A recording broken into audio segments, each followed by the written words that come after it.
Hello, Rico the Wedding Singer here. I'm going to teach you how to crack your back with the cross kick technique. The main focus here is keeping your toes facing forward at all times when you're kicking. So let's get to it. Let me show you how it's done. First of all, you spread your leg apart, more than width apart, a wide base.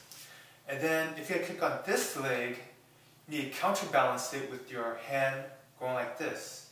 And then your other hand going like this. So, just a reminder again, keep your toes always facing forward when you're kicking across. So it's like a sweep kick, toes facing forward. Okay, let me show you how it's done. 1, 2, 3.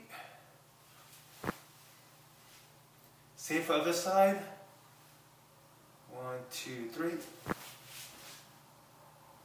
And there you go. That's how you crack your back with the kick technique.